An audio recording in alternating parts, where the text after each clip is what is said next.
आदिल उर्फ बिट्टू और अहमद, ये लोग मिलकर के अगर ये ठगी का काम कर रहे हैं, बैंक की रसीद छाप रहे हैं जाली। आपको मैं दोबारा बता रहा हूँ कि बैंक की जाली रसीद छापना मतलब बैंक की जो रसीद होती है, ट्रांजैक्शन स्लिप जो होती है या स्टेटमेंट होता है, वो वही काम करता है जो कि नोट काम करते हैं, पैसा काम करता है। तो जाली बोगस बैंक स्टेटमेंट या रसीद छापने के ऊपर में वही केस लगनी चाहिए जो कि जाली नोट छापने के ऊपर में लगती है। आदिल उर्फ बिट्टू इतने कॉन्फिडेंस से किस तरीके से बोलता है कि मैंने और यशोधरा थाना हमने खरीदे, कॉल रिकॉर्डिंग में मौजूद है ये सब बातें। अहमद की कई सारी कॉल रिकॉर्डिंग्स मौजूद है जिसके अंदर ये लागू हो रहा है कि उसने पैसों की लोगों से ठगी कराई। अहमद खान तथा उसके साथी आदिल उर्फ बिट्टू द्वारा बैंक की जाली ट्रांजैक्शन दस्तावेज छापने का गंभीर गुनाह करने, पुलिस के नाम पर उगाई करने और पुलिस स्टेशन खरीद लेने का कॉल रिकॉर्डिंग में दावा करने तथा फ्लैट देने और धंधे के नाम पर लोगों को ठगने का बहुत ही गंभीर मामला जनता फाउंडेशन के अध्यक्ष काजी जिशान सिद्दीकी द्वारा सामने लाकर सख्त कार्यवाही की मांग की गई है। कि माँ की तुमने उनको इसी के लिए पैसा दिए, तुम्हारा यशोदा था ना, आप उन्हें खरीद लिया, समझ लो उनको। अच्छा, कुछ भी अगर एक्शन होगा हाँ तो वो सबसे पहले अपने को वो खुद ही खबर कर देंगे। तो यशोदा थाना तो जो है ना, हाँ, ये तो अपना, ये तो तुमको अभी भी दिख रहा भाई, हाँ, हाँ, समझ रहे बात को। वो तो चाहते ही है ना कि भैया उनको देखो, तुम्हारा थाना जो ना एक नंबर का भिखारी थाना, इतनी बात समझ लो, हाँ, समझ रहे। हाँ। पुलिस वाले भाई वो इनकी जबान का कभी कोई भरोसा नहीं रखना। मैं जिशान सिद्दीकी, जनता फाउंडेशन प्रेसिडेंट। बोगस बैंक की रसीद छापना, इसके अलावा रजिस्ट्री जैसे सरकारी कागज़ पर उसका इस्तेमाल करना, बैंक के साथ भी सरकार के साथ भी धोखाधड़ी करना, उसके अलावा अपने सगे बड़े पप्पा का बेटे, तुम उसके सगे बड़े पप्पा की फैमिली को ठग लेना। इसके पहले भी मैंने ये जो अहमद खान है जिसकी अभी मैं बात करने जा रहा हूँ, इसके बारे में इशू उठाया था जहाँ इसने लोगों की ठगी किया था। उस टाइम भी जब मैंने इशू उठाया था तो इसका मेरा इशू रेस करते से इसका जो साथी है आदिल उर्फ बिट्टू प्लस और 2-4 लोग जो मेरे भी पहचान के हैं, वो लोग तुरंत मेरे पास में आए थे। उस दिन की कॉल रिकॉर्डिंग्स थी कि भाई ये इशू थोड़ा सा रोक दो, जिन लोगों के इसने पैसे खाया वो रिटर्न करेगा। इतना बड़ा ठग व्यक्ति दिख रहा है ये। पहले आप इनसे सुनिए कि क्या हुआ है, फिर मैं आपको पूरी आगे की बात बताता हूँ। बताओ आपने जो मेरे को बताया। हम लोग मकान देख रहे थे तो अहमद ने बोला हमारा फ्लैट है, तो वो देखते होंगे तो देख लो बोले। तो हमने देखे और हमारे को पसंद आया, हम लेने का विचार हो गया। तो अहमद बोले मेरे को 18 लाख का सौदा था हमारा, अभी बोले मेरे को 10 लाख दे दो। हमने 10 लाख रुपए उसको दिए और हमारे पास थे नहीं तो कुछ टाइम ले लिए थे। उसके बाद में हम जाके वहाँ रहे तो वहाँ पे एक बिल्डर आने लगा, तो ये करने लगा, कागज चिल्ला पुकार, बोले मेरे को बोले वहाँ 7.5 लाख रुपए लेना है बोले अहमद से बोले। तो उन्हें दिया नहीं बोले, यही फ्लैट के बोले। तो हमारे को मालूम पड़ा तो हमने अहमद से बात करें तो अहमद ने बताया, बोला कि वो मेरा मैटर है तो मैं देखूँगा करके। फिर बिल्डर आया तो 7.5 लाख रुपए लेना है करके। तो यही चक्कर में हमारा बहुत ये हुआ। तो अहमद बोले हमारे को बोले वहाँ से खाली कर दो बोले, मैं तुम्हारे 10 लाख रुपए वापिस दे दूँगा बोले। और वो बिल्डर का जो है बोले मुकत रसीद जो बनाया हूँ वो मैं देखूँगा बोले। तुम्हारा जो 10 लाख रुपए है वो मैं तुम्हारे को कुछ दिनों में वापस दे दूँगा बोले। तो लेकिन उनने अभी तक के हमारे को 10 लाख रुपए दिया भी नहीं और अभी तक के वो पहले फ़ोन भी उठाता था, बात भी करता था, अब कुछ नहीं, अब गायब है। वो कहाँ है मालूम नहीं। बाकी जिशान भाई बताइए। 10 लाख रुपए लेके तुमको पोजीशन दे दिया था। पोजीशन दे दिया था। ये देखिए, एक अहमद मुजफ्फर खान करके एक लड़का है।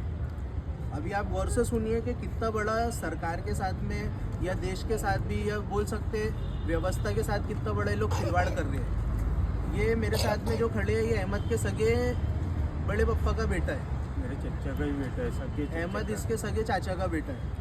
ये लोग, इन्होंने मेरे को जो बताए कि ये लोग फ्लैट ढूंढ रहे थे, इनके पास में पैसे थे 10 लाख रुपए। अहमद ने इनको अपना फ्लैट दे करके पोजीशन तुरंत दे दिया, पैसे लेकर के, कि बची हुई पेमेंट क्लियर करना और तब अपन रजिस्ट्री लगा देंगे। यही था। कुछ समय बाद एक बिल्डर इनके फ्लैट में बार बार अहमद को पूछने के लिए आने लगा। वहाँ बिल्डर का बार बार बोलना ही रहता था कि अहमद का है, मेरे को उससे 7.5 लाख रुपए लेने के हैं। ये इतना गंभीर विषय है। आप देखिए, इनके बताए अनुसार, क्योंकि मैं वो फ्लैट में नहीं रहता था, इनके बताए अनुसार प्लस जो डॉक्यूमेंट्स इनको इसने दिया था अहमद ने, 10 लाख रुपए लेके पोजीशन देते टाइम रजिस्ट्री का। अब देखिए, बिल्डर का ये दावा है कि ये जो 2.5 लाख रुपए के ट्रांजेक्शन है, ये बिल्डर के अकाउंट में पैसे ही नहीं गए। यही था। उसके लिए तमाशे इनके घर पर होकर के आते थे। ये गरीब लोग जिस तरीके से भी इन्होंने, कितने भाई लोग हैं तुम लोग? ये 3 भाई लोगों ने, इनके पिताजी ने, लोगों ने मिला जुला के वो पैसे जमा करे थे अपना घर बनाने के लिए। अहमद खान ने इनसे पैसे ले लिया।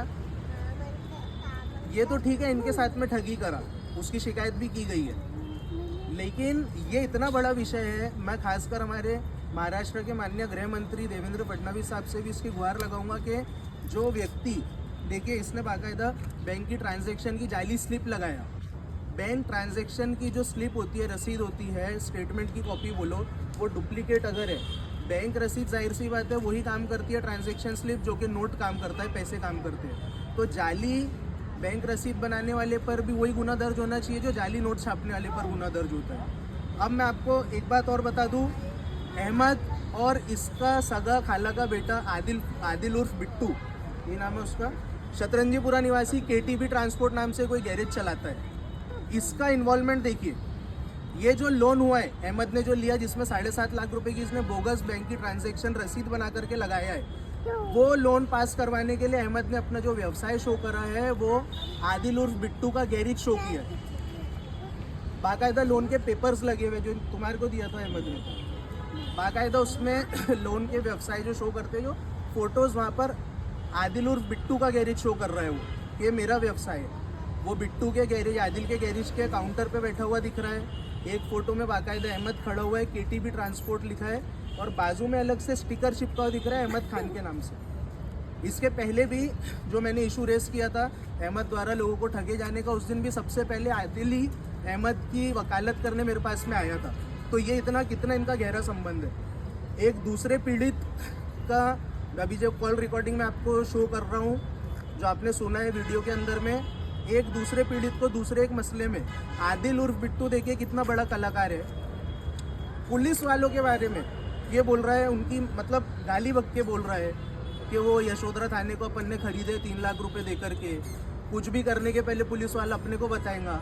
एक जगह बोल रहा है यशोधरा थाना साले 1 नंबर का भिखारी थाना। मतलब अरे देखिए, पुलिस वालों से अगर कोई इश्यूज भी हुए या किसी के, तो एक कानूनी रास्ता होता है। ये पुलिस को मैं पैसा खिला रहा हूँ तो मैंने पुलिस को खरीदा हूँ, पुलिस की माँ की, ये सब बातें बोल रहा है बेशरम के जैसा रिकॉर्डिंग्स के अंदर में। और ये लोग लोगों के पैसे ठग रहे हैं, ये दूसरे भी लोग हैं, इनके पैसे भी अहमद ने धंधे के नाम पे ठगा है। इसके कई सारे कॉल रिकॉर्डिंग्स है, और वो प्रूफ के साथ उसकी भी चीज़ अभी जल्द से जल्द दोबारा सामने आने वाली है। और क्या बोलती है उसकी मम्मी, बोलते हैं उसकी अहमद की के मेरे रिश्तेदार बड़े वो है, मेरे रिश्तेदार बहुत ही है, समझ लेंगे। आज ये जो अहमद की कोई मम्मी है, वो इनको ये धमकाती कि मेरे रिश्तेदार, तो कौन से, ये आदिल के और अहमद के ऐसे कौन से रिश्तेदार हैं जिनका आड़ ले लेकर के बार बार ऐसे गरीबों को, पीड़ितों को डरा रहा है। और वो रिश्तेदार अगर सही में कोई सामने आता है तो उनका क्या ऐसा लिंक है कि जो जाली दस्तावेज बना रहे हैं, तो प्रॉपर्टी के और कौन कौन से काम में ये लोग शामिल है। ये अहमद के बारे में मुझे ये भी पता चला है कि ये बीच में 3 से 4 बार गल्फ कंट्रीज गया था। इसके बारे में अभी इसके जितने ट्रांजेक्शन हुए, आप देखिए, अहमद का पिता जो है एक ऑटो चालक है, एक ऑटो चालक रहते हुए अहमद का पिता 2 घर के लोन भर रहा है, बोलते 50,000 रुपये महीना वो लोन भरता है। और एक ऑटो चालक का बेटा अहमद खान XUV 700 गाड़ी घुमाता है, शोरूम गाड़ी खरीद करके, MH49 BW 5257। मेरे कई भाई लोग हैं बेचारे जो ऑटो चलाते हैं, वो मेरे को अपनी परेशानी भी बताते हैं कि किस तरीके से वो मुश्किल से मुश्किल 20-30 हज़ार रुपये महीना अपना जोड़ते हैं दिन रात मेहनत करने के बाद। तो ये कैसा ऑटो वाला है जो 50-50 हज़ार रुपये लोन भर रहा है। इसका बेटा XUV 700 गाड़ी चला रहा है। इसके बेटे की अकाउंट की कंप्लेन अभी हम एनफोर्समेंट डायरेक्टोरेट में भी करेंगे कि कितने अकाउंट्स में इसके बेटे के अकाउंट से पैसे जाते हैं, या कौन कौन से खातों से रेगुलर इसके बेटे के अकाउंट में पैसे आते हैं, और इन लोगों के क्या एक दूसरे से लिंक है। क्योंकि जो व्यक्ति, ये आदिल और अहमद, ये अगर मिलकर ये सब काम कर रहे हैं, और जो व्यक्ति बैंक की जाली रसीद बना सकता है, उससे कितना बड़ा खतरा हो सकता है इसका अंदाज़ा आप लगा सकते हैं। बैंक की रसीद बनाना मतलब जाली नोट छापने के बराबर उस पर कार्रवाई होनी चाहिए, इसकी हम मांग करते हैं। प्लस हम पुलिस विभाग से ये खास तौर पर मांग कर रहे हैं कि इस नाजुक मामले में अहमद की वकालत करने या ये आदिल के तरफ से जो भी लोग पुलिस स्टेशन आते हैं, इनके नाम नंबर नोट करके रखा जाए और तथा इनकी जो लिंक है इनसे साथ में कि इनका क्या साठगांठ है जो ऐसे मामले में संरक्षण दे रही है, उसके ऊपर सख्त कार्रवाई होना चाहिए। इनसे अगर ये सगे बड़े पप्पा के बेटे की फैमिली को नहीं छोड़ रहा है तो ये किसको इससे सुरक्षित कौन रह सकता है? इसके ऊपर सख्त कार्रवाई होंगी। और भी जो लोग हैं ये अहमद द्वारा या आदिल उर्फ बिट्टू द्वारा जो ठगे गए, ये मैं अभी आपको बता रहा हूँ, आप बिल्कुल सामने आए, हमारे से संपर्क करें। कोई ये जो जिनके नाम लेते हैं या कुछ करते हैं, डरने की ज़रूरत नहीं है। अगर आपका पैसा हक का है तो आपको किसी के डर में आकर वो पैसा छोड़ने की ज़रूरत नहीं है। इसके ऊपर सख्त से सख्त कार्रवाई होंगी और आगे इसकी और चीज़ें जल्द से जल्द मैं सामने लाऊंगा। धन्यवाद। जय हिंद, जय भारत।